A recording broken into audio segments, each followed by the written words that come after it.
Welcome, everyone, to Voices with Vervaeke. I'm very excited. This is the beginning of a series that I'm going to be doing with Layman Pascal and Brendan Graham Dempsey. Many of you know that Layman already because he and I have had several very powerful discussions. We did a series examining the deep interconnections between metamodernism, spirituality, etc. And so welcome again, Layman. This is my first time to meet in person, such as it is. Brendan, I've watched some of Brendan's work. I was particularly impressed, and I posted about it, the discussion he had with Daniel Thorson about the ecology of practices and at the monastic academy at Willow. And so, Brendan, I'm very, very happy to welcome you here to this discussion. Perhaps each one of you, perhaps starting with Layman, could introduce yourself, a bit of your bio, and sort of what we're going to be trying to wrestle with here a little bit, just a little brief introduction. Well, Layman Pascal, author, philosopher, meditation teacher, podcaster in metamodern, integral, and game B related spaces. Always a pleasure to be in John's company. He has a singularly good mind for how an expanded, updated cognitive science can map and substantiate and chart pathways for domains that are close to my heart and that have often been called philosophy and spirituality. He's also a notably kind and appreciative and exuberant interlocutor. Thank you. Brendan is somebody whose multimodal approach to writing I very much admire and resonate with, and he's consistently one of the easiest and most rewarding people to speak with when it comes to the mixture of irony and sincerity and metacognition that's needed to do a deep dive into metamodern spirituality. So I'm of extremely good cheer to be in this company. I think we're standing together before a landscape of translations and aesthetics and pluralities and practicalities that would confront anyone if they think about how to scale up a science-friendly, philosophically sophisticated wisdom tradition in the world that we're facing now. I was in a flotation tank yesterday trying to think about how to approach this, and the issues are so big that I am assuming this might be a bit of a series, and that today we can best use our time establishing rapport and charting out the general questions that would need to be faced. One last thing is that it is the 11th hour of the 11th day of the 11th month, which is also not just Remembrance Day, but also Hugh Everett Day. So I'd like to add that we remember today that there are multiple pathways and that along other tracks, perhaps we ourselves are the fallen. Yeah, so to throw my perspective into that multi-perspectival mix, my name's Brendan Graham Dempsey. My background is in religious studies. I did my undergraduate in religious studies, classical civilization, and originally was exploring kind of a classic sort of historical biblical studies kind of track. After that, through a series of sort of developments in thought, existential crises, et cetera, moved to the exploration of art and aesthetics and how the interaction between art and religion, how it opens up sort of different forms of engagement with different religious traditions, different forms of spirituality. So my master's in religions from Yale University with focus in religion and the arts. So I'm particularly kind of interested in that nexus point of the aesthetics, of the kind of material culture and the way that ideas get mythologically and symbolically encoded and that sort of a thing, which I see as having profound kind of pragmatic significance and importance for discussion that I presume will be unfolding. I do a podcast, Metamodern Spirituality podcast, and I've just been having a lot of fun talking to folks like Layman and many others who are exploring the space of what a kind of postmodern spirituality looks like, formulations of spirituality that are post-rational and transpersonal, et cetera. So I think that's sort of a little cloud of me, some of the more salient, relevant points. And yeah, I'm just going to try to keep up with you guys. I'm pleased and honored to be here. So I appreciate it. And I think, yeah, this will be a lot of fun. So I'm looking forward to it. Great. That was wonderful. That bodes well for our future discussion. So I'd like to give an initial, and it's very preliminary presentation of, I suppose I'll call it the problem that we are going to wrestle with, but perhaps the way, Jacob wrestled with God and became Israel. It's something that's hopefully going to transform us in the wrestling. The problem was brought to my notice by two different people before Layman and Brendan proposed a very deep dive into it. Jonathan Pajot and Paul Vanderglay both have criticized my proposal for a religion that's not a religion, precisely because of a potential elitism in it, or as it's more perhaps helpfully posed, the scaling problem. How will this kind of thing scale to people who are not, deeply philosophically educated, etc. And I take that criticism very seriously. And I have been endeavoring to address it. I've been launching in a long-term project of building ecologies of practices and communities that can home them, and networks of communities, and a practice called dialectic into dialogos that is coupled to philosophical fellowship and circling and mindfulness practices in order to get people to be able to do the scaling in terms of the cultivation of skills and virtues. But nevertheless, there is still a considerable lacuna, and this is where Layman and Brendan proposed something like what I like the title. I think we'll make it the title of the series, the artful scaling up of a new spirituality, or something like that, or a postmodern spirituality. We'll come up with a better title than that. That's a little clunky. And here's where my thinking is at that. I think I want to know how, two directions. I want to know what the artfulness is that we're talking about. There's a lot, Plato talks a lot, the whole Neoplatonic tradition talks about the artfulness of dialectic into dialogos, and I'm interested in that and how that bears on issues like collective flow and other markers of creativity that goes beyond just problem solving. So that's one issue. The next issue is the one that Brendan put his finger on. I'm doing a bit of a deep dive now into the work. There's been a recent, in academic terms, revival of a reinterpretation of Aquinas as much more Neoplatonic than Aristotelian, Morello and Clark and others.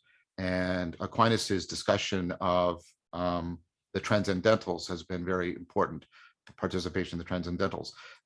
For most of you, it's like, what the heck is John talking about? One of the transcendentals is beauty. And in fact, it's considered one of the most important pedagogically. And I'm also reading D.C. Schindler's book right now on love and the postmodern predicament. I highly recommend that book. And I'm very interested because Plato also proposed way back when in the symposium, most prototypically, but it's through a lot of his work, that the way we draw people into this way of life we're talking about is via beauty. And what does that mean? And specifically, what does that mean about poesis, broadly construed? What does it mean about the role of narrative? Is narrative essential for this? Do people need narrative? Do they need stories? I've been worried about, I have done cognitive scientific work on the importance of narrative, and I presented that in the series. But I'm worried about the veneration that narrative is getting right now. I'm worried that it's overplaying things, and the dangers of narrative are not being properly addressed. I'm interested generally in symbolism and how that works.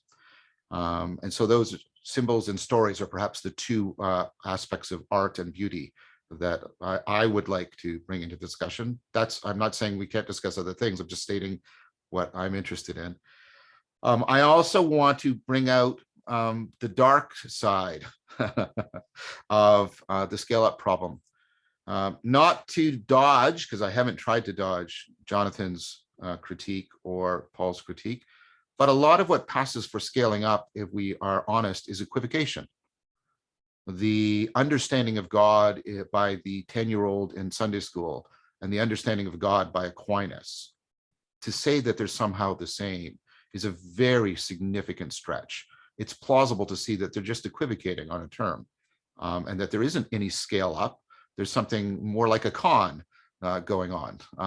And I'm not labeling that as everything that religions are doing when they're scaling up, but that surely is something that needs to also be brought up into the discussion. The fact that we might be attributing to religion a kind of success that it doesn't completely have. I mean, the existing religions. And can we do better if that criticism lands fairly? So those are some of the topics I'd like to talk about. And maybe each one of you could do also like a 5 to 10 minute blurb on what you want to bring into this. And then we'll just let it go. And we'll hope that the logos takes a hold of us. Perhaps Layman, you could go first. Sure. Yeah. The cluster of things that I'm interested in approaching definitely includes narrative and the ambivalence or double-sidedness of narrative, because it's obviously important. And yet there's a way in which the people who think about it tend to be the people who are the most invested in an academic and literary and communicative training procedure, which makes them inherently biased towards favoring the importance of narrative. Mm-hmm. And I worry that very often the notion of narrative gets translated into the idea of a kind of top-down communication where we're going to come up with the right narrative for those people as if we were institutional political tacticians, rather than seeing narrative and even symbol sets as perhaps emergent from the proper kinds of practicing communities over time. Mm-hmm. I'm very interested in, I think, what I would call a Vedic model, which is a historical example of a system in which many different types of cults and gods, so to speak, were organized into the same system. I'm interested in the possibilities that might be suggested by esoteric lineages and communities, which, whether truly or part of their own self-mythologization, they've put themselves forward over the centuries as an elitist cabal that is in resonance with elitist cabals within other existing religious traditions and languages. Mm-hmm. So it sort of solves the problem of elitism by saying the elitism is okay, it just can't be the whole thing, and that there will be an elitist core within each system that can communicate in a shared language and mediate into the different language occupied in each of those niches. I'm very interested in the way in which colloquial forms might be re-imbued with a sacred quality of beauty and awesomeness, and that very often we exaggerate the degree to which the languages to accomplish wisdom practices need to remind us of esoteric and exotic traditions from other lands and times, when in reality we could get a lot of that experience out of the depth of our own symbols and terms as we use them in everyday life if we understood them more deeply. And I think this relates a little bit to the equivocation problem, because on the one side we've got this enormous difficulty, which is if you scale it up to a lot of people, do you lose depth, and do you essentially supplant the religious and spiritual with the social? Mm-hmm. And on the other side, are there a lot of things that don't seem spiritual and religious, but if we just took them into a deeper form, they actually would operate in that fashion and work very nicely with sets of wisdom practices. Mm-hmm. So that's, maybe a third of the issues I'm concerned about, but that's enough to pass it off to Brendan. Thanks. Gosh, this is so rich, and these are the conversations that I've been, just dying to have for so long. So I'm really excited for this. I guess the way that I would find a way into this is I think that the religion that's not a religion that you've talked about, John, is and really your whole series on awakening from the meaning crisis is sort of a perfect kind of diagnosis. As well as a prescription. You're saying very clearly, what's the problem? How did it happen? Where are we? And I think you answer those questions very effectively and very, very clearly. And then you also begin to provide some clear steps forward, like what do we do about that? And how do we move forward? The next step for me then becomes implementation, sort of taking that leap from the theoretical, we formulated the problem, we've even formulated the solution. How do we convert this formulation into real world instantiations of this and embody it, and realize it in all of the most important ways so that this is actually efficacious. And for me, that means that we're looking at culture, we're looking at religion, which in some ways is both kind of a subset within culture, but as you've talked about in other contexts, it's sort of the meta cultural tool that sort of provides this leverage point that can kind of do a lot of heavy lifting in a kind of meta cultural way.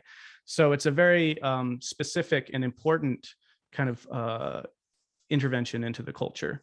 And of course, your whole notion of stealing the culture is where this all kind of begins to come together. So how do we do that? And in order to do that, I see we need cultural production. You know, we need cultural artifacts that can actually be doing this, which is for me where the artistic aesthetic angle comes into all this. Because when I use that word in art and aesthetics, I'm thinking of the materialized forms that these things take.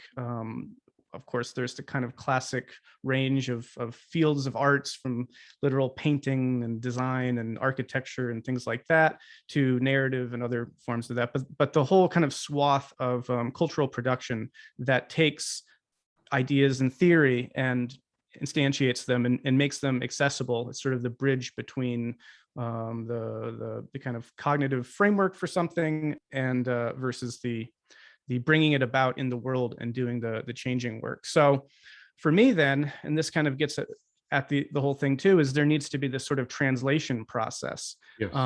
And so I see that translation process as needing to take into account the different demographics that exist for whom the translation needs to occur.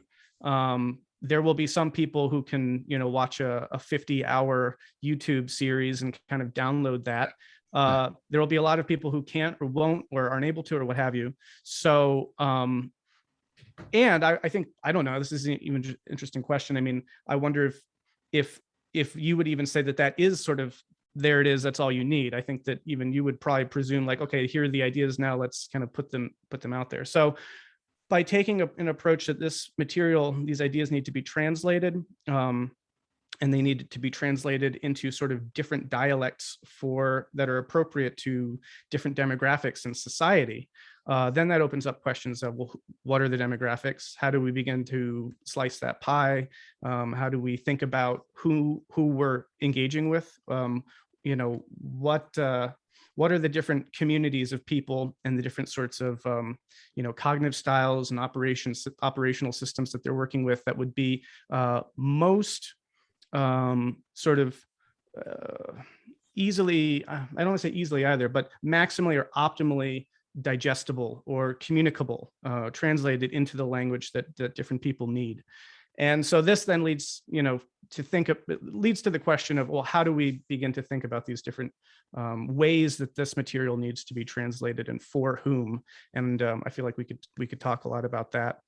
I'll just, as sort of a foreshadowing, I do think that there is a demographic for whom narrative is very important and is the way to, well, you were talking about the way that the transcendental beauty sort of is what draws people in. And I like that, right? And in the kind of, Wilberian idea of the conveyor belt, there's something about what you come for versus what you stay for. You show up for the cookies at the church, meeting hour or something, and you stay because you get drawn into whatever the message is or something. So I'd love to talk at greater length about what those sort of conveyor belts could mean, what they could look like, how they would be best sort of organized. And then sort of all that kind of within the context of thinking about broader infrastructures, thinking about the institutional elements of how these things could be incorporated, thinking about, big thing that you talk about is we know where to find knowledge, but we don't know where to find wisdom today because the whole monastic tradition has sort of disappeared. So thinking about, is there a way of being able to bring in these ecologies of practices to new monastic contexts, to new, if not monastic, then maybe, the kind of Durkheimian notion of a church, right? There needs to be a community element in a meeting place, in a way where an area where these practices can be performed, and people can come together and live it out. Currently, obviously, that infrastructure doesn't really exist in this context. So, and then there's finally, for my last thing to throw in there, I'm very interested in and concerned by these dark sides that you're both mentioning. Particularly Layman's notion of this sort of political strategist, top-down sort of Faustian approach, and in my own writing, I literally actually have a character named Faust who's doing something like this, who's sort of thinking about religion as sort of a tool to in a sense, control people, but where it becomes so ethically fraught is it for their own good, right? And then you get into the sort of Grand Inquisitor sort of dynamic, and there's a lot of dark stuff that can come out of that. So I think that needs to be really upfront and really shine a light on all that. So again, that's probably a third of it for me, but those are some things that I'd love to get into. So let me try and draw a little bit of a summary. One issue that I hear from you, Brent, well, two issues I hear, perhaps. One is sort of the pedagogical pluralism problem, which is to make a thing available to get people to learn, because that's ultimately what we're talking about here. You face a problem in pedagogy, which is you have a pluralism of audiences, and how do you address that?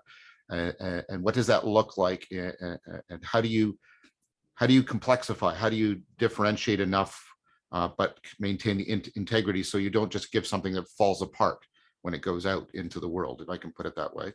And then there's the con versus conveyor belt problem. How do we distinguish between the conveyor belt and just conning people through equivocation and manipulation?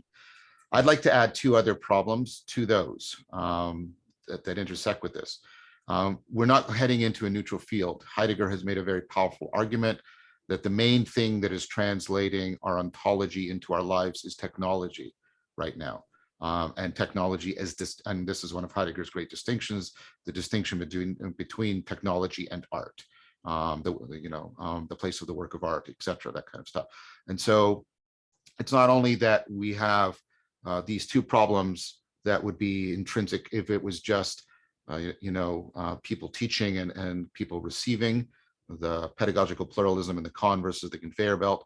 We have a very powerful competitor that is seeking to deeply embed an entrenched ontology into people's lives and minds in a very powerful way, and has worked out, I'm almost anthropomorphizing it, but has worked out a way of insinuating itself into the moment by moment living of people's experience and their lives.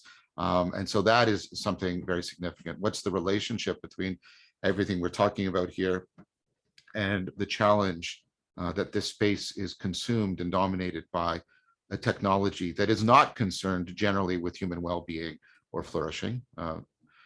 And then that problem for me overlaps with the problem I've talked about before, which is, I guess I'll call it the negotiation problem, which is I don't want to simply speak to the cultural cognitive grammar that's in place, because I see that, and I've argued, as being deeply problematic and causing suffering and distress. How do you speak to it? Well, in both senses of the word, maybe perhaps I speak to it, addressing it, but I speak to it to challenge it.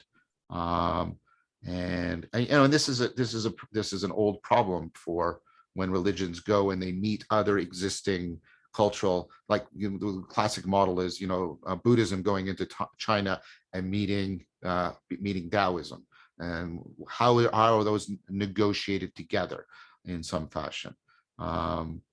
So maybe initially we could try and deal with this sort of set of problems as doorways into, because I see them as running through everything we're talking about here in a profound way.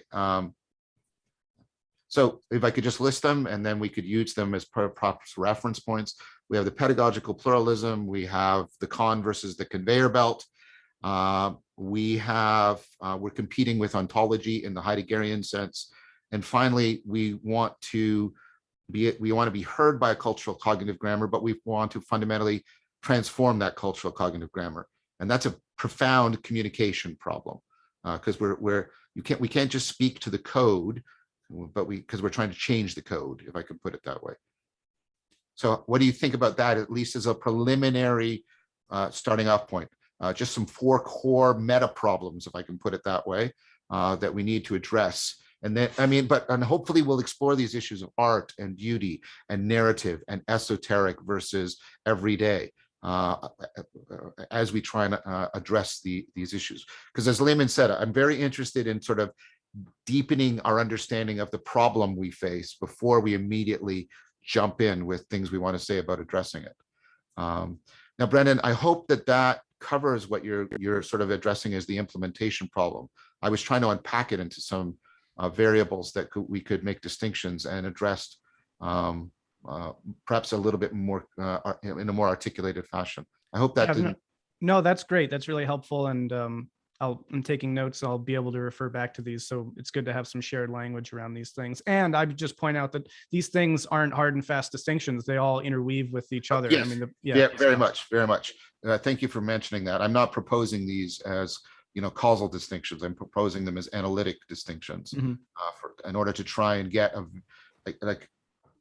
I have argued, and I still stand by it. You've got to spend a lot of time on getting a good problem formulation before you address the problem. Yeah, it seems like a reasonable set to begin with. And Yes. One particular interconnection stood out to me, which is there's an interpenetration between the problem of the adversary, whether that's technology or capitalism or the infrastructure of modernity, or however we're thinking about that, and the problem of the con versus the conveyor belt, because there's a question about what is it that makes us connable. And that's also the thing that the anti-flourishing momentum of the world is taking advantage of. So we have to think about how we can adapt and move around and outwit that system so that whatever we produce doesn't get co-opted or shut down by it. But the on the ground place where we have to fight that battle is in the very things that the wisdom practices are trying to change about us that are making us available to that kind of manipulation. Right. And then that's problematic, because a lot of the things we associate with spirituality and religion were taken in the form of that same manipulation. So that we need to distinguish between when have people actually absorbed wisdom teachings and wisdom practices, and when did they just absorb something that looked like it, that actually reinforced the vulnerabilities to being conned, that are in fact the very thing that the meta system around us is preying upon. So there's a weird tangle in there. That's excellent. And there's a specific phenomena that I'm just starting to learn more about within cognitive psychology and cognitive science. You're probably both familiar with it, though, but it's now sort of a bona fide academic topic, which is spiritual bypassing. And to my mind, that's a clear instance of what you're talking about, Layman. In spiritual bypassing, people seem to be taking in these traditions, but what the research shows, what they're doing is they're avoiding reality in an important way. They're avoiding problems. They're sort of Peter Panning themselves, keeping possibilities open and never wrestling with their shadow and getting into actuality. And then once they finally come out of the bypass, their lives are much worse because of this. Because as you say, they have actually set themselves up for political and economic manipulation because of the way they have made themselves sort of willfully ignorant of the power structures of reality as they've been bypassing.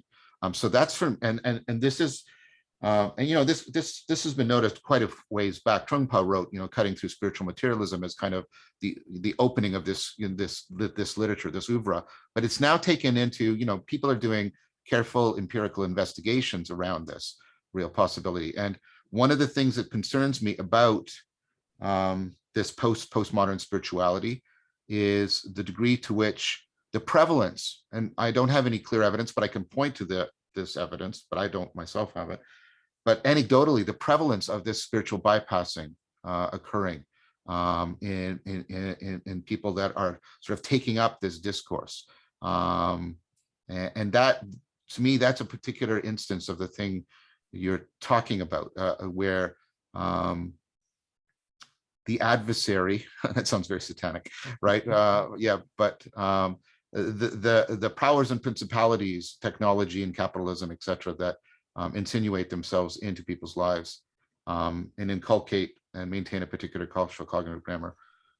They have found a way to bullshit a lot of the artistry and the spirituality we're talking about, so that people take up spiritual bypassing. A prevalent example, this concerns me, is what's been called McMindfulness, which is the adoption of a very simplified form of mindfulness that's ultimately not about transformation, but about making people accept the status quo, make them very, very amenable to fitting within a particular bureaucratic or capitalistic structure. And that's actually not what mindfulness was originally supposed to be doing. So Layman, what I'm saying is, I think this is a very important, this, what you just put your finger on, I think this is a very important phenomena right now. And I'm wondering to what degree the old, that sounds really pejorative, but I don't know what to call it, the old world religions did to try and address this problem. There's an element of it that I think shifts over to Brendan's concern for demographics, because yes, you could argue that the zero level of spiritual bypassing is simply to identify yourself as spiritual or identify yourself as being part of a religion before you've gone any further into it, right?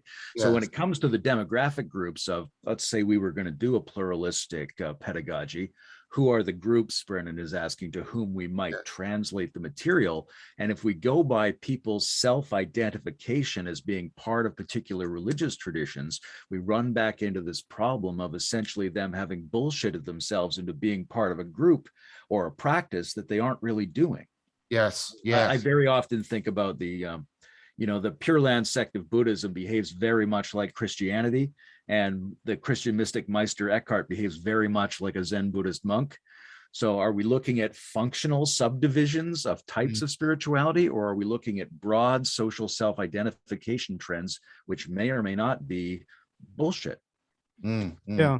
And that's, I feel like, being able to parse out what these functional groups are, and seeing the kind of more structural connections versus the more superficial, relationships.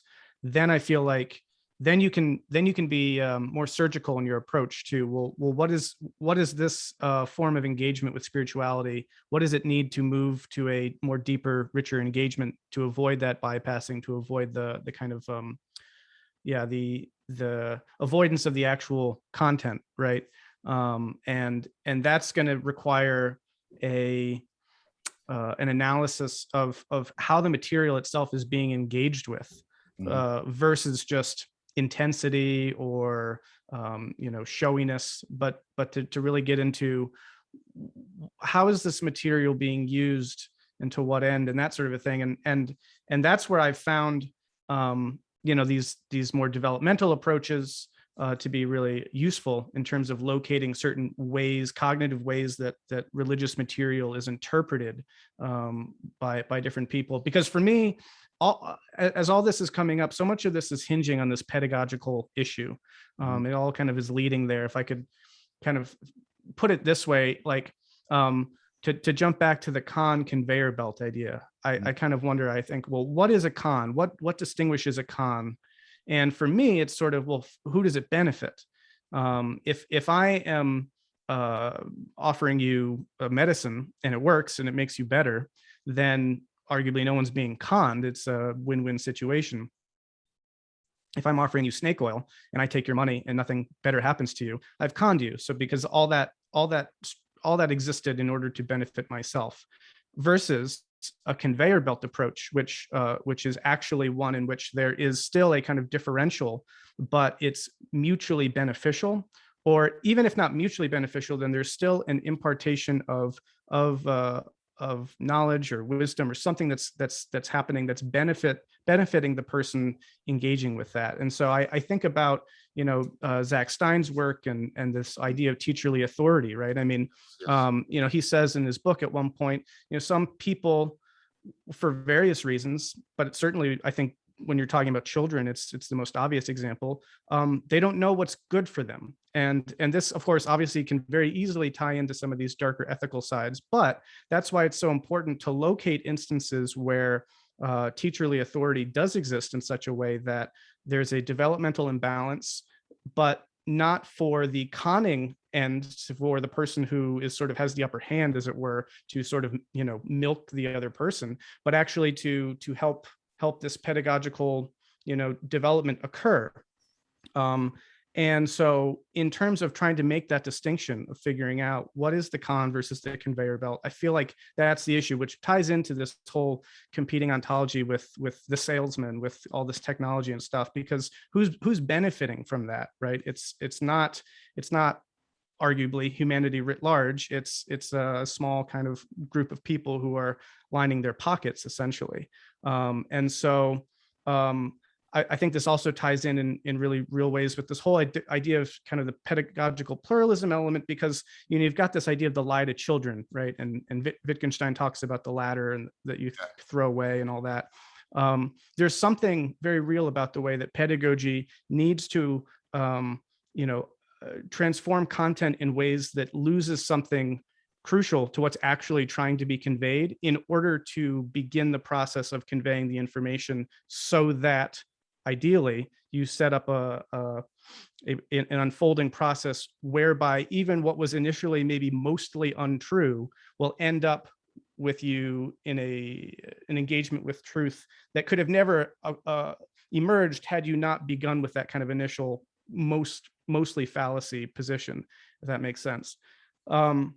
So for me, all these things are deeply rooted in this pedagogical framing of it, and it actually also makes me think of one of the crucial issues I think that you were talking about in that meta psychology discussion, which is it's the problem of transformation. Yes. Right? How does this occur? So I'll throw this last point in and then see if this is resonating at all. But I think that one of the challenges, right, is that if something is transforming, well, what is it once it's been transformed? Is it still the same as it was? What is the continuity, right?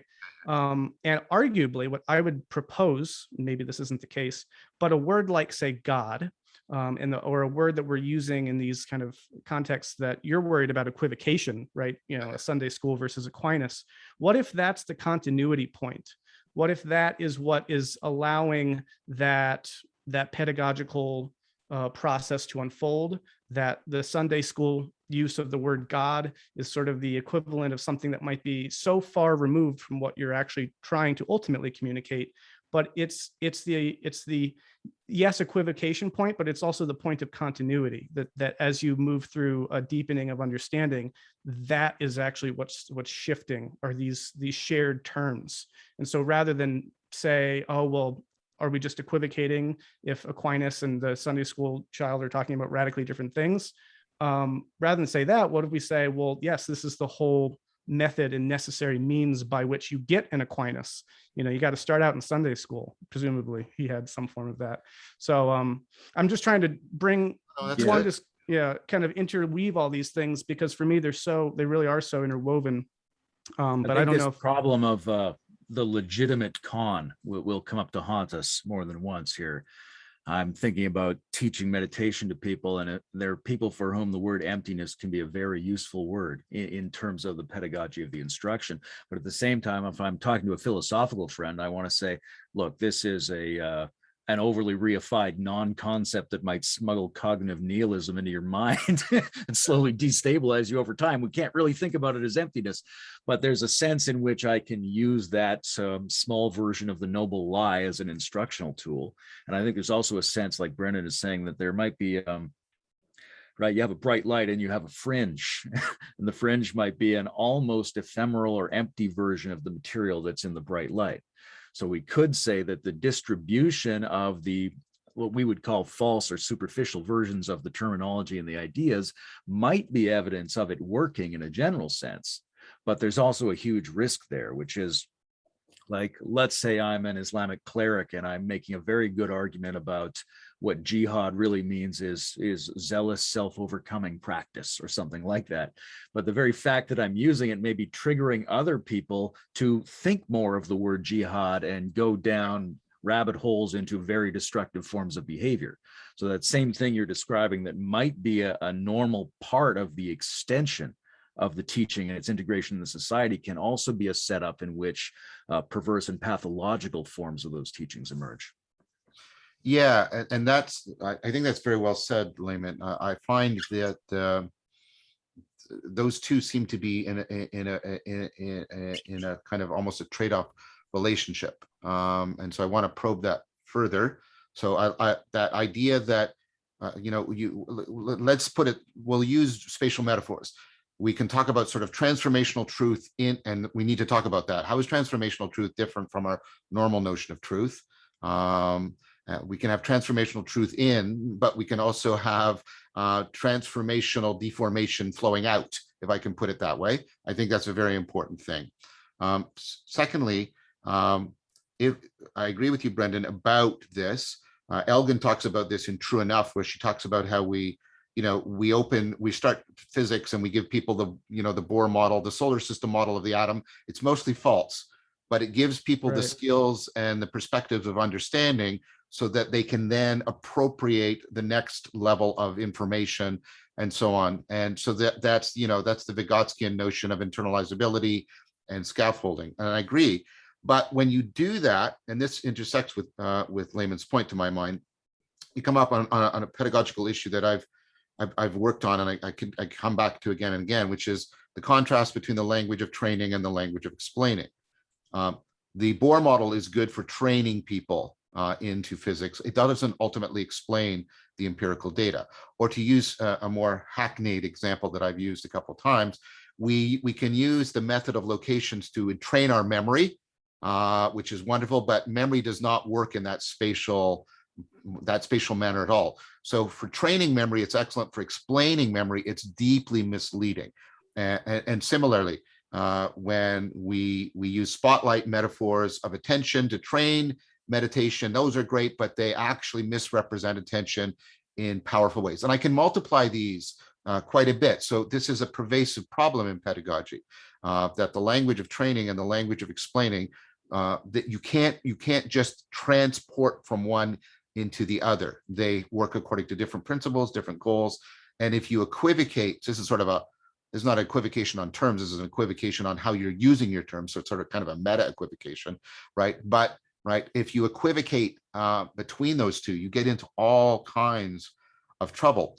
And Layman, I see that happening in the deformation wave, that at the bright light, you've got something that's very well, perhaps an integration, a well thought out integration of the explaining and the training, and then it fragments as it goes out. And the things that are only properly for training get translated into explaining how the world's, I would argue that that's one thing you see in sort of the way, the deformation out of jihad within the Islamic tradition, right? Is because you get something that was really a core training thing, and then it gets deformed into explaining how the world operates in a very powerful way. At least that's an analysis I think that's plausible for that.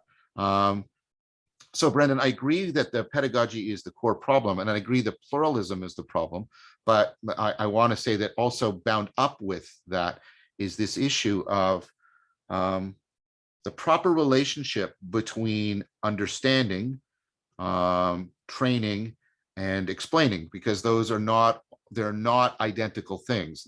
Elgin says we use these models because they help us understand, and then the understanding trains our skills so that we can then get into the deeper explanation, and we go through these cycles pedagogically. And see why this matters to me is because I think you can give a very powerful account of the training power of narrative, the way it trains us to be temporally extended moral agents.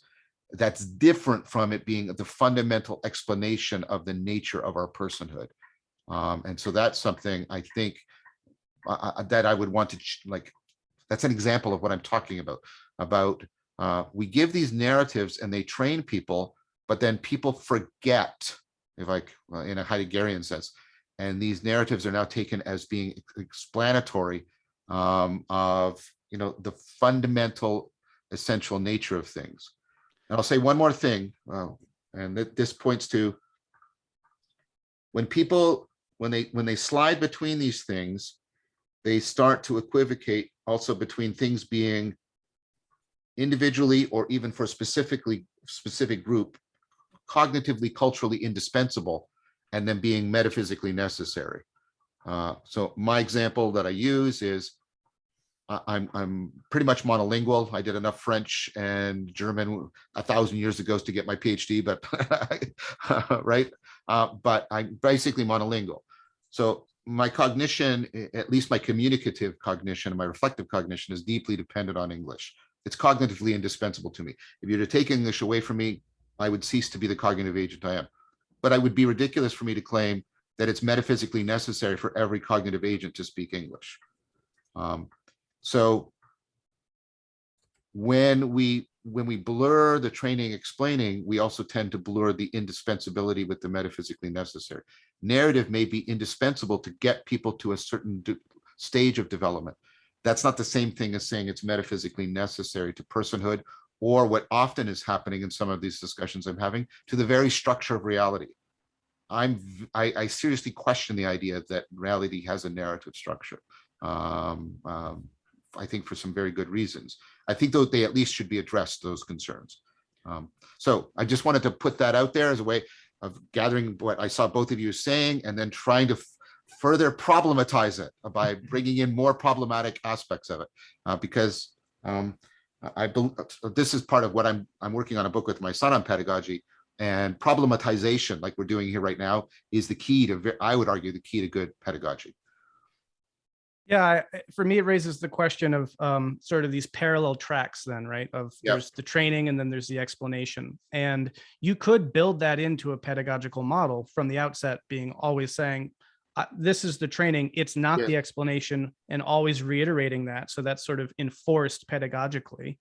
And I think that that could be maybe a very fruitful thing to explore. I'm also, though, kind of intrigued by the ways in which, if you do that too much, you might lose the student might lose interest if they think that they're only learning training and not explanation. As a writer who's done some kind of long projects, if I realized how much they would have required of me going into them, I'm not sure if I would have begun them. But there's sort of that continual sort of self-delusion of like, oh, this draft is the best one, and then you rewrite it and you're like, oh no, this one's so much better. And so there's sort of like, if you see it all up front about how much of a disconnect there is between the training and the explanation, it might almost be prohibitively steep. And there might be a kind of overwhelming, and maybe I'm getting ahead of so many other issues, but I think it's an important one. But I think we should come back to coherence and artistry and the things that might make a person stay turned on in a particular framing of their wisdom practices in order to get benefits from it. But two things have been coming up for me when you guys were talking. The first relates to this, pluralizing the training and explaining problem is an interesting way to go, because you have sets of practices that will be differently appropriate for different groups and differently amenable to them. And then you also have all kinds of different types of translations that need to go on within explaining, because explaining is relative to who's hearing it and what the niche is, right? Maybe you want a very technical, mechanical explanation. Maybe you want a very poetic explanation. So we obviously need some kind of elite that can manage plural trainings and plural explainings. And the space between those things hopefully will be able to hold itself open and remain stable over time. The other part of it, when we were talking about the problematic element and the beneficial element of a broader usage of the terms, is that there needs to be some kind of verification process, right? Like our bodies are constantly taking in things good for us and things bad for us. And we have an immune system. We have a verification and vetting process. So you asked this earlier, John, how did the old world religions handle the problem of doing this? Because it's not problematic necessarily that people believe things that aren't technically correct. It's problematic if those things lead down the wrong pathways. So adjudicating between that, what did they use? Right. Obviously, Zen has this tradition of interviews where the master has to establish peer resonance with you and also problematize your state change experiences for you. I think they had a lot of practices of social isolation, of transgression, of situations that sort of took a person outside of their normal social framing and experience of reality. Many of those obviously might have been too ascetic in certain ways. They might have been damaging or unhealthy.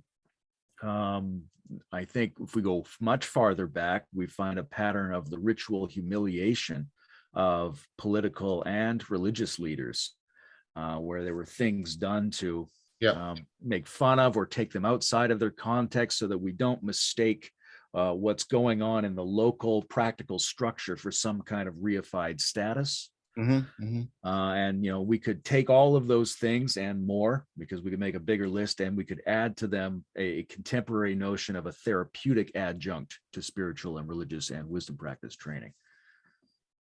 I think so. That's very good. Even and the topic of the elites, and then the practices by which the elites did not become reified or deified. I think that's important. So a connection I want to make to that, which is again to deepen the problem. We had three interlocking institutions, right, where we had the university, the monastery, and the church. And they were all trying to manage the training, explaining, and the elite versus the laity relationship. Like one of the functions of the church was to presumably, right, manage between the elites and the laity. I'm just using that as neutral a term as I can. And the monastery concentrated a lot on training for wisdom, and the university concentrated much more on explaining for scientia. I don't mean just science, but I mean knowledge in general.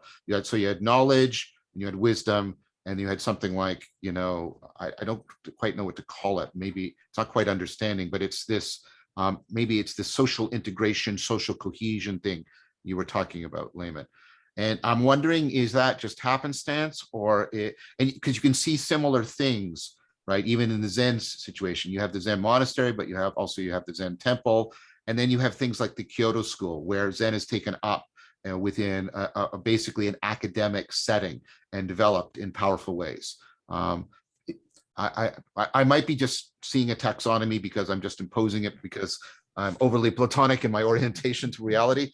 But I'm wondering if that's happenstance, or if that's part of have institutions to some degree worked out an ecology of institutions in order to address the pedagogical pluralism problem and the conveyor belt and the explaining training problem. Does that mean that the religion that's not a religion would need something like that? And Layman, that's important, because what it means is we actually have we have kinds of elites, if I can put it that way. And they have, oh, this sounds ridiculously American, but they sort of have checks and balance relationships with each other as a way of managing some of the issues, right? So the monasteries tend to home people are much more mystically oriented, right? And the church was people who are much more sort of missionary oriented, if I can put it that way. And then the university is people who are much more sort of philosophically oriented, and they're all sort of acting as checks and balances on each other. And they put terrific strain in the history of Christianity on the institution, but it seems to me that's one of the ways that the old world religions, I like that metaphor, by the way, Layman, the way I said old religions and you changed it into old world religions, which is really wonderful. Thank you for that. That's beautiful. It's really good. Is that one of the ways in which they address this problem, right? Because I'm trying to get back, this is Brendan's question, is like, how do we structure this? And is it that each one of these is doing different things? Maybe the church concentrates on narrative, and maybe the monastery concentrates on something like transcendence, or right, and then the university, of course, concentrates on theory.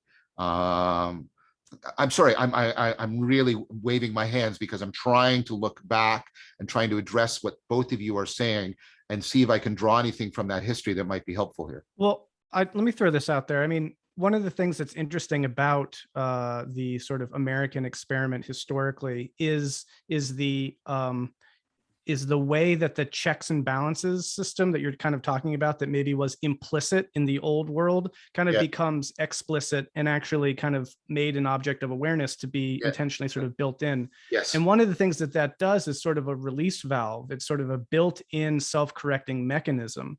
And I wonder if on the topic of, whatever sorts of institutions or institutional translations of this religion that's not a religion, whatever those might be, one of the things that's sort of that could be vital in how they do what they do is if there's a built-in understanding that these things are they are amenable to self-correction and self-transformation, right? So like the difference between, say, the American Constitution and, like a Hobbesian sort of monarchical theory, right, is that like, it's an awareness that this is a construct, that we've put this together, and there are built-in mechanisms to reinforce its self-preservation through adaptation. And in the process, it's really hard to kind of take the president as seriously as the monarch because of this whole infrastructure that's sort of built into it. Self-aware, this isn't the whole thing, right? So I wonder if similarly, there's a way of both articulating, whether that's narratologically or these ecologies or practices, but built into that, maybe probably on the explanation side, which is always where this caveat should sort of lie, which is sort of, the map isn't the territory, or the training isn't the reality. A notion that this is something that is constructed in order to do these things. And if that is sort of there, it kind of precludes or obviates or kind of makes less likely that people will reify these things as being metaphysically the case. Yeah, there could be a deep continuity between ecologies of practices and ecologies of institution, because the whole idea behind ecology of practice was to try to explicate something that I had seen in wisdom traditions, where they set up these, they set up opponent processing and complementary practices, so you get this self-complexification, self-correcting ability. And if we could, making it explicit as part that we want an ecology of institutions to best implement ecologies of practices. I think that strikes me as a plausible proposal. Now, the thing that we would then need to do is to start to like, what are the analogs that we're talking about, and how do they map onto different. I don't like doing taxonomies of people because I think the only way you can do it is either scientifically or not at all. But that's another debate we could perhaps have. But we're basically proposing something like that. We're saying like what groups of people are we appealing to with these different institutional structures, and also what sort of domains of presentation, narrative, theory, transcendent experience, or something like that. Sorry, I'm stumbling here, but do you get the gist of what I'm trying to convey? I'm trying to bring a bit some initial order to the posing of. I like, by the way, that what's happening here, this is genuine dialogos. This is kind of stuff emerging as we're doing it, which is really that's so cool. So that was very vague and very hand wavy and passionate nevertheless. But I mean, I like there's a bit of a solidifying idea around ecologies of institutions that are in deep continuity with ecologies of practices, and then the checks and balances on elites, the humiliation of elites, as Layman said. And there's something about these different institutions could be designed to appeal to different, I don't know what to call them, different types of spiritual appetite, maybe, or something like that. Does that strike you as a good proposal? I think that's excellent. And my mind goes to the problem of too much diversity or too much homogeneity within the institutions. Yeah, exactly. Right? So and that's something, again, that was maybe worked many times in the past, but it wasn't clear when it was working, when it wasn't working. We need to make it more explicit today. Because one of the things you go, well, how are we going to figure out which mode is appropriate? Like, even if you're like, these are the ministers and these are the theologians and these are the mystics, or we have these different kind of categories, still, which form is good for you? And right now, if you whip out your phone, you can find 50 versions of anything. So you can find the one that you will actually engage with. And that's something which, although technically true, in practice, our ancestors couldn't really do. Yeah. Right. There was a wise man in the village. That was it. You couldn't sample 100 wise men from 100 villages. But if you could, you would probably be more likely to find one that keys into you, even if the theory explaining what type you are in order to be keyed in that way is insufficient, and maybe insufficient for some time. Well, that is a good point, and that lines up with that. Right, is also in tension with, we don't want people to just be, I mean, you can't do this in education. You can't let people just sort of follow their interest. You have to appeal to it, but you have to challenge that. I mean, this is, Agnes Kellard's point about aspiration. Part of what you have to challenge them to take on values and interests that they don't currently have. And this is one of the criticisms Jonathan Pajot has made of my work and all of this. He says, one of the great things about church is you have to meet people you don't like,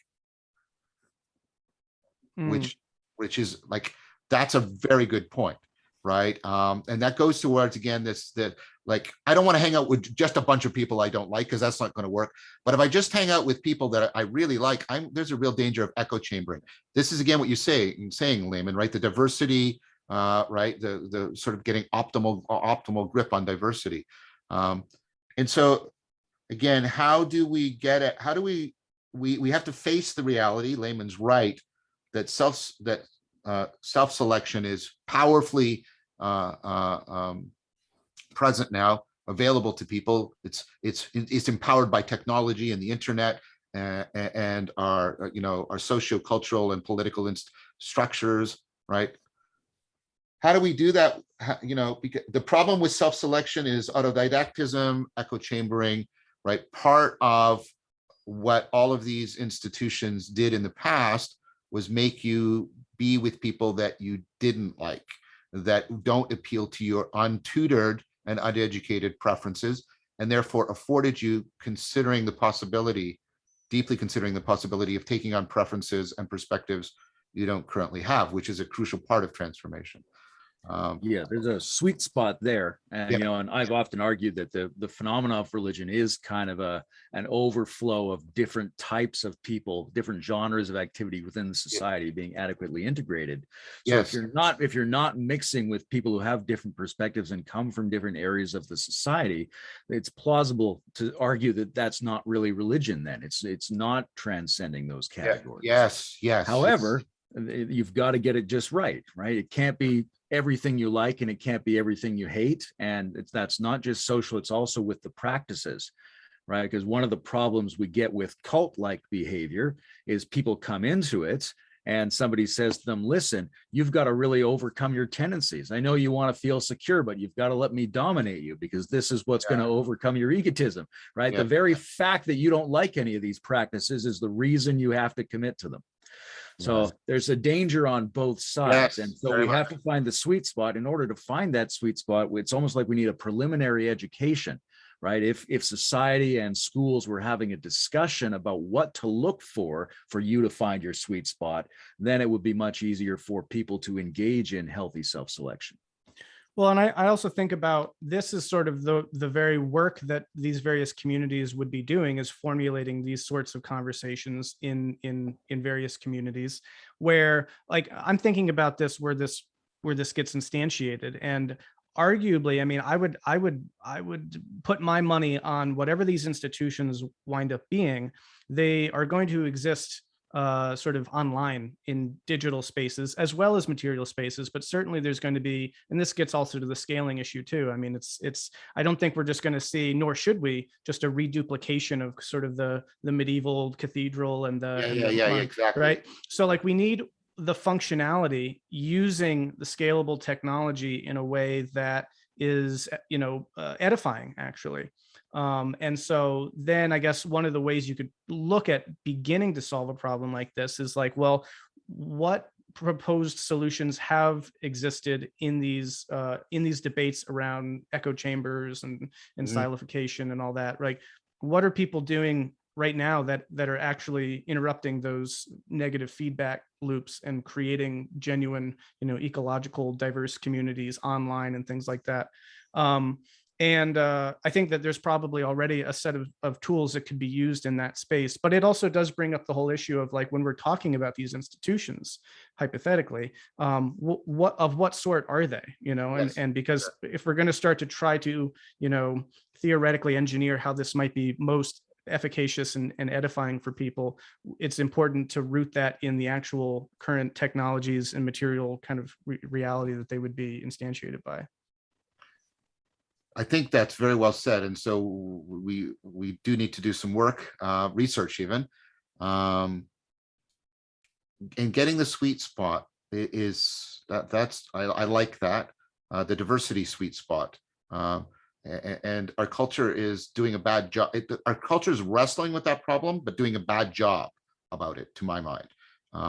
So our culture has a sort of incoherent awareness that this is an issue that is fundamental and needs to be addressed, but I don't think it's doing it in a particularly thoughtful, reflective, or wise fashion. It's very impulsive and wanton and erratic in a lot of ways. Well, can I throw out a thought real quick? It's just so one of the ways this ties together with these, with these, I don't know what the right word would be, because a word like elite is so laden with all these connotations. But in lieu of a better word, Layman, what you're talking about, if there's only one, wise man in your town, right? There's a constraint there that forces certain kinds of undesired, mingling or connection with people that are that are different. And that's what, there's a forcing of diversity in an interesting way that's brought about because of constraints. And arguably, what technology has allowed people to do is remove those constraints. So we'll just associate with the people that we choose to, and choose not to associate with the people that we don't want to, because they are different or they don't think the way we do, or have you. And so I wonder if there is sort of a salutary constraint system that says, no, this sort of enmeshment is good.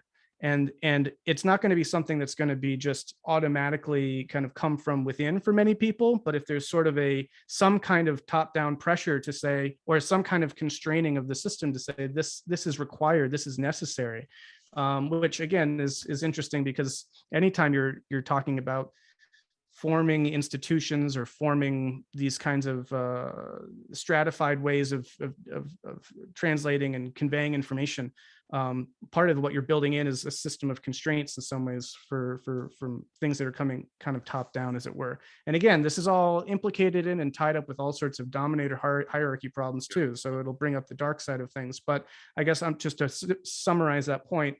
What if built into these institutions is a sort of a set of expectations or a set of constraints where this sort of enmeshment is facilitated? And the word enforced is not the right one either, because it shouldn't obviously be about imposition in that way. But it's all this pedagogical problem stuff of, if this is what's best but it doesn't arise spontaneously, then how do you create a system of constraints where these things do arise and facilitate growth for people, sometimes even in ways that they wouldn't themselves initiate? I agree. Any self-organizing process needs a virtual engine. It needs constraints. It needs selective and enabling constraints properly coordinated. If there wasn't constraints, so one of the problems that the university has faced as an institution is the lack of such top-down constraints. And what you've got diversity without integration. You've got the endless proliferation, like Protestantism, the endless proliferation of disciplines that don't talk to each other. Cognitive science is an attempt to address that. And so I agree absolutely that there has to be a virtual engine.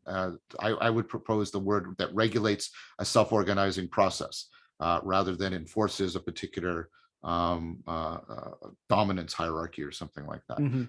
Because we can see even in sort of dynamic. So Dan Chiappi and I published a bunch of papers about the NASA scientists manipulating the rovers around on Mars, and they have a much more fluid structure. It's like it can sort of structure hierarchically when it needs to, much flatter when it needs to.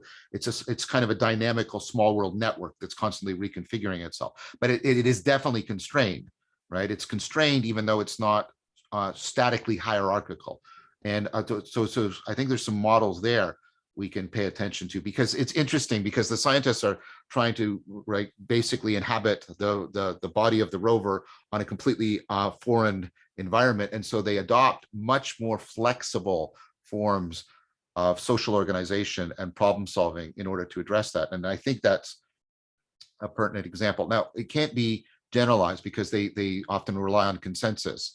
And you can't use consensus once you get beyond sort of Dunbar levels, right? Because I can't get into consensus with people that that are complete and utter strangers to me on an ongoing basis. I don't even know what consensus would mean other than some lowest common denominator. But I do think that there are, the idea of constraints, and both enabling and selective virtual engineering is very, very important, because let's say we have an ecology of institutions. We have to prevent them from doing what the university has done, which isolation by specialization, right? We have to keep them enmeshed, and that has to scale in. It's almost like a small world network within each institution. We have to, how can we constrain them so the people are, I'm tempted to say like a Vygotskian thing, people are affording each other zone of proximal development. I think that's the sweet spot that, at least I would propose, that's the sweet spot that Layman's often talking about, right? Vygotsky's notion of the zone of proximal development, that what we're trying to do is get people in there on a reliable basis. But once again, we can take Brendan's advice. We now have Vygotsky and other people's work. We can make that, this has been explicated, and we can make it an explicit design feature of what we're talking about here. So constraints, and I would argue that instead of a constraint on belief, what we're trying to do is a constraint that keeps complexification going and constantly replaces people into the zone of proximal development. I'm proposing that as some design features here. Yeah, I think there's process constraints, and then there's social constraints in terms of who are we trusting and why in order to be a source of these regulators. Like if you're, dealing with the surface of Mars, it's obvious the surface of Mars is a viable source of constraints in that process. When you come to other human beings who might be trying to cultivate some kind of process in you, there are, like we were saying at the beginning, the kind of bullshit con things where you go, well, a lot of people are saying nice things about this guy. He's got celebrity friends. People are bowing to him. I'm hearing a lot of good things. He's up on a stage talking and using aspirational words. Those are social signaling devices that we often go for as if they were indicators of some kind of wisdom. And very often they are not. On the other hand, there's a kind of, at least in a lot of the esoteric versions of traditional religions, the notion that there's something like depth or something like beingness or some abstracted, idealized quality that we're telling each other to look for in people, to go, a person with more of that than I feel like I have is a legitimate indicator of constraints to some degree to me in my process of development. Yeah, and I think that's exactly what Zach Stein is trying to put his finger on with the idea of teacherly authority. Right, that you potential mentor, I recognize in you that you have more of this feature, the criterion of wisdom, and therefore I'm going to align with you in some fashion, try to conform to you. I think that's exactly right. But again, one thing that we can encourage ourselves with is we are much more aware of the evolutionary heritage of the salience triggers in us and how they can mislead us, and we can much more actively counteract them and propose more viable criteria. And that's what they are. We can't give a definition, but we could propose maybe constantly self-correcting, evolving sets of criteria for what to look for in the people that we will entrust ourselves to. And I would suggest that those are largely also the same tools and skills needed to create a wisdom space protected from what we called the adversary earlier. Yes, yes, Right. yes. That one way to argue Yes. what wisdom is essentially the assimilation and use of an awareness of cognitive biases. Yes, yes. The education plus an understanding of cognitive biases. Yes, that's very good. That's what makes us hackable. Yeah. And that also goes then to start to distinguish between, back to Brendan's point about, how we can in depth start to distinguish the con to the conveyor belt, right? It is trustworthiness, right? The marks of trustworthiness in individuals, and the marks of trustworthiness in practices, and the marks of trustworthiness in institutions. And I think a lot of what we've been talking about here is based on the proposal that something that's self-correcting and responsive, that those are some of the marks of trustworthiness. And part of what we could be doing is maybe now zeroing in on our next discussion, because I'm going to propose we'll draw it to a close here, but hopefully this is a segue. What are the marks of trustworthiness? And I mean that in a really philosophically profound way, both at the individual level, trustworthiness of character, trustworthiness of process and practice, trustworthiness of institution. We've started, I think what we've been doing is zeroing in on some of the marks of trustworthiness. We're also talking about other functionality, but right now I think we're zeroing in on exactly this as a key problem. And we should talk about what it is. What is trustworthiness? How does it relate to understanding? Because there's overlaps between them. Both of them make use of sort of plausibility as opposed to just superficial sign stimuli, like So I'm thinking, the classic problem around the halo effect. We trust people because they're sort of physically attractive, and that's often a bad mark of trustworthiness. And so, how do we distinguish the largely maladaptive evolutionary heritage markers of trustworthiness from the sort of the best we can get from science and philosophical reflection about what are the markers of trustworthiness? I propose that as our central question to start our next episode in this series. How does that sit with both of you? That sounds great. I think there's a lot to be inspected around whether or not the markers of trustworthiness are the same now as they used to be relative to our desired outcome, because it might be within a certain historical evolutionary niche and with no better idea than trusting a person who looks good. I mean, maybe they know something genetically about how to survive that I don't know. Exactly. But if you want a higher goal, then you go, well, that's actually not a very informative marker at all. Yes. So that's sort of that relativity, evolutionary relativity of the heuristics of those markers. Excellent. I think it's really important how we trust an institutional procedure.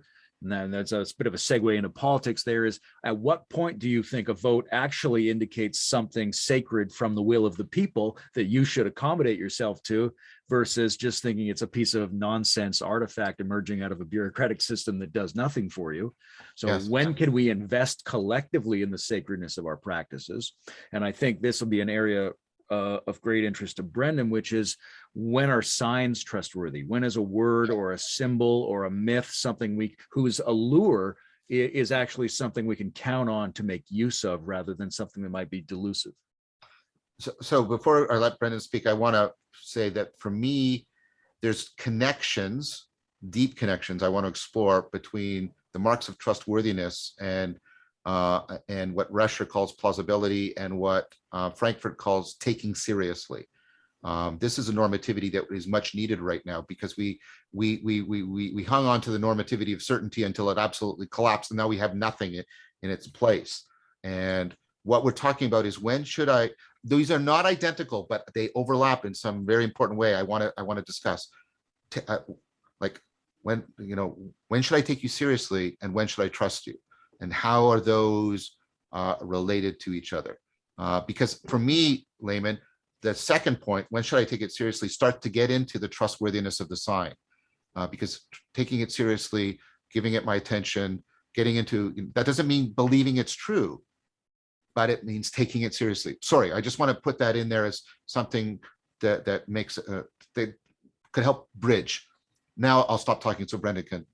Yeah, talk. no, and that's good. And to kind of continue trying to bridge this all together, the way that I see this as being so critical is if we're positing, let's say that there is there's not a homogeneity in the demographic of the audience for the religion that's not a religion, and therefore there's going to be differences. There's going to be different groups of some kind, and I think also would be yeah, as you say, it's the taxonomy of people and groups is a challenging topic and requires a lot of nuance and time on its own way. And whether or not we get into that doesn't necessarily matter either way. But just to assume that there's some kind of differentiation amongst the audience, then the question becomes, how does this form an integrated whole?